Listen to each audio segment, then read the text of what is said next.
Today is Sunday, June 7th, 2020. Another wonderful day here in the city of Linden, Alabama, inside the sanctuary recording studio of the miraculous, marvelous, majestic, mighty, Greater New Bethel Baptist Church. I am Albert Franklin Langster, speaking to you on top of the 42 floor joist, under the span of the 42 rafters, put in here by God to represent the 42 generations through which Christ Jesus came. I am here in place and on time with a message that's going to be brief. It's an unusual message today. This is a money message. And if you examine all of my messages, you will find that 95% of them make no mention whatsoever of money. Why is that? I'll tell you why. Because God commissioned me, called me, ordained me to do the work of an evangelist. That job calls for the saving of souls. So my target population is not necessarily the saved, but the unsaved. And the unsaved have no moral or legal obligation to invest money into God's church. They are not members of the church. They are not members of the family of God. And if and when they do become members of the church and members of the family of God, at that instant, then and there is where they become financially obligated to God's government.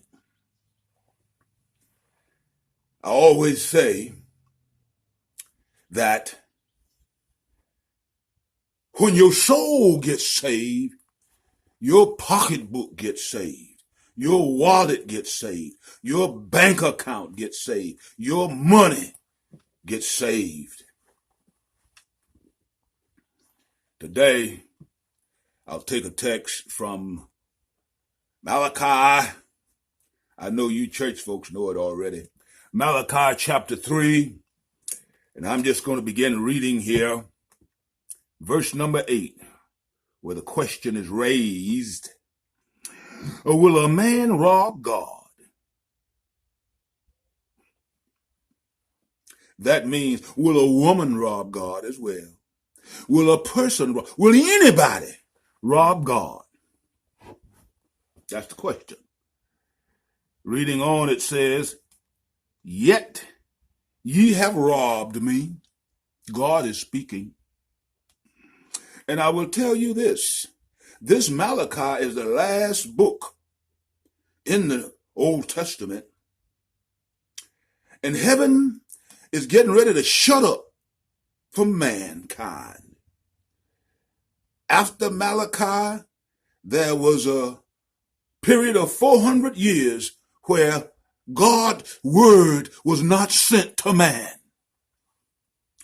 Mankind had degenerated and deteriorated to an all-time low. And God says, yet ye have robbed me. But ye say, wherein have we robbed thee? God says, you have robbed me in tithes and offerings.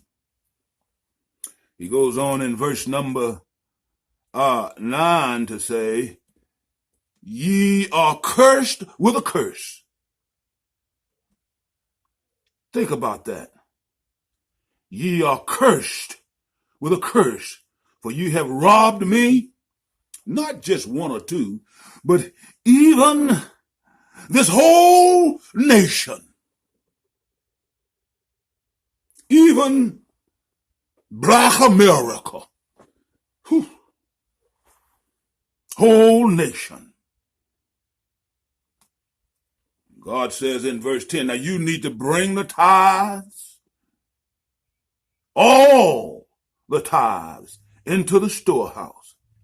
That's in the church house, that there may be meat in mine house, and prove me now herewith, saith the Lord of hosts. Prove me now, if I will not open the windows of heaven and pour you out a blessing that there shall not be room enough to receive. Subject of this message today is God's tax law. God's tax law. Having studied jurisprudence, I know that tax law is constantly changing, as opposed to property law, which has remained relatively constant down through the years. Well, that tax law changes. But God's tax law does not change. I will introduce this message by saying that when God wrote the law to govern his people, he included a financial system. Oh, that's what we need today, a financial system. No government can succeed without a financial system. We are told to seek ye first the kingdom of God, the government of God, your first priority. And all these things shall be added unto you. Houses, land, money, blessing, prosperity, health, joy, all come when you keep God's tax law. The tax that God levied against his people was 10% of their income. That's right.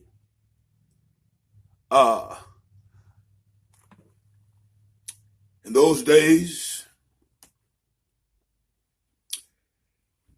10% of income meant agricultural products. Today, 10% means money. Those who were in the office of the priesthood, were commanded to take tithes from the people according to the law. But there came a time when the people refused to pay tithes. What about Black America today? There came a time when people refused to pay tithe, and such disobedience was referred to as robbery. Will a man rob God? Will you evade God's tax law?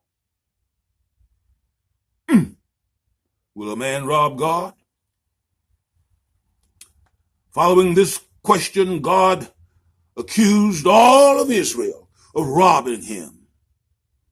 They evaded God's tax law, and he imposed penalties upon them. And he imposes penalties upon his people today.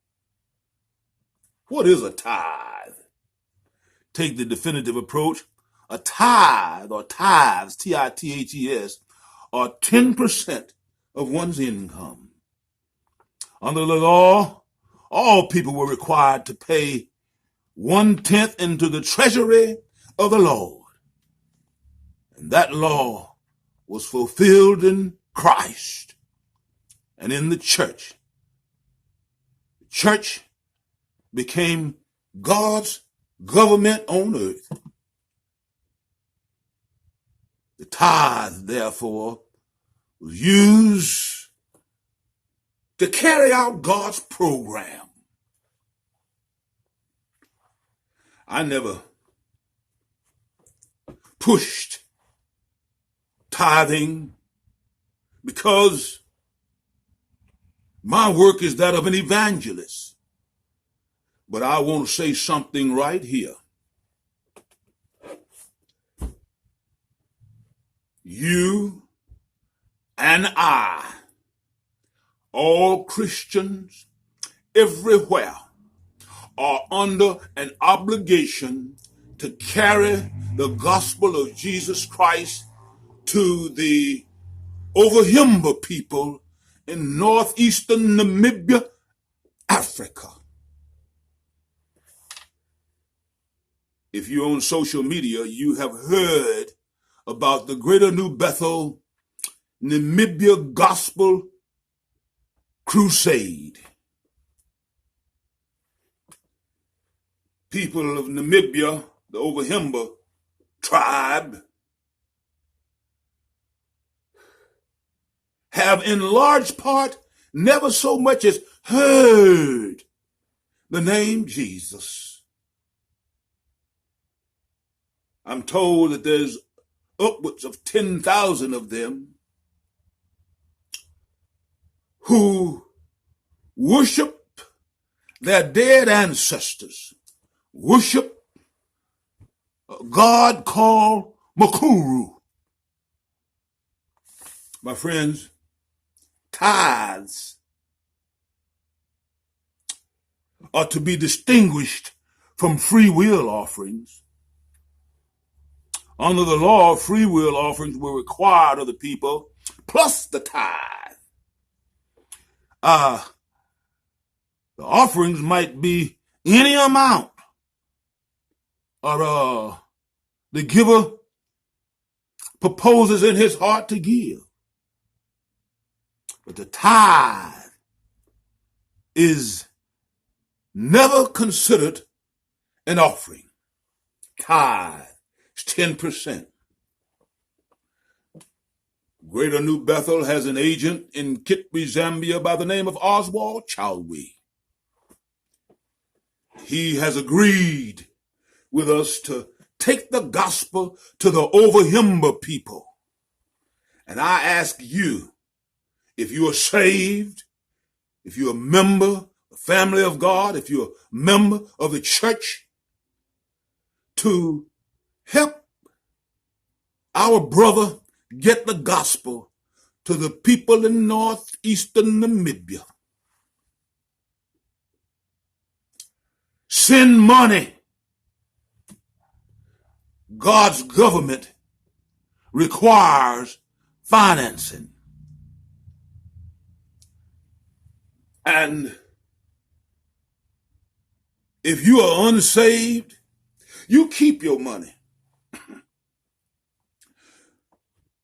God's church don't need the devil's money. God's church need the tithe, the 10%, a little offering above the tithe. And if you do so, you will be laying up treasures in heaven, where moth and dust doth not corrupt, where thieves do not break through and steal. My friend, the tithe is a tax imposed on God's people to carry out God's work, carry out the Lord's work here on earth. We are under obligation and under a commission to carry the gospel, the utmost part of the earth. And Jesus has promised, he said, lo, I'm with you always, even to the end of the world. How is it with you today? Will you help get the gospel to the Overhemba people in northeastern Namibia by helping to pay for the travel cost of Oswald Chilwell? Will you do that? Contact me. Let me know. Make a solemn pledge today to do something about those people that have never heard anything about Jesus. Only reason why Jesus has not pulled down the curtain, come back to the earth to reign and to govern and to rule is because there are countless people in various parts of the world have never had a chance to accept or reject Jesus. But when everybody in the world gets an opportunity to accept or reject Jesus, the curtain will fall. Let us be mindful of our citizenship duties as a citizen of Zion, as a saved Christian. And today, make a commitment not to send me money, not to send money to the Greater New Bethel Baptist Church. This church is paid for. I often say that I built this church out of my hip pocket without asking for a dime, a nickel, a quarter, a dollar, without selling dinners and fundraising. Built it out of my hip pocket. But God straightened me out on that. He said, no, you didn't build that church out of your hip pocket. You built that church out of my hip pocket. This church is built out of God's hip pocket. I love him today. Will you be a good citizen and pay your taxes? Help us to get the gospel to the Overhemba people. Pay your taxes. Government can't operate without taxes. God's government, this kingdom of God, it is a place, but it's more than just a place. The kingdom of God is the lordship of Christ. It is Christ's right to govern the affairs of your life. You're under Christ's government. If you're not under Christ's government, just pray the sinner's prayer and tell him, dear Father, dear God, I acknowledge and realize that I am a sinner. And I believe your word where you say that Jesus died to pay for my sins. I'm sorry for all of my sins. And I believe, according to your word, that you raised Jesus Christ from the dead. Will you please be so kind, dear God, to save my lost soul today? Now unto him, the only wise God, to whom be glory, majesty, dominion, and power, both now, henceforth, and forevermore. To him, the only wise God, who's able to present us faultless before the presence, before the glory, before the government of God, and do so with exceeding great joy. To him be glory, majesty, dominion, and power, both now, henceforth, and forevermore. Pay your taxes. Be good Christian, good citizen of Zion. God bless you and keep you. Till we meet again.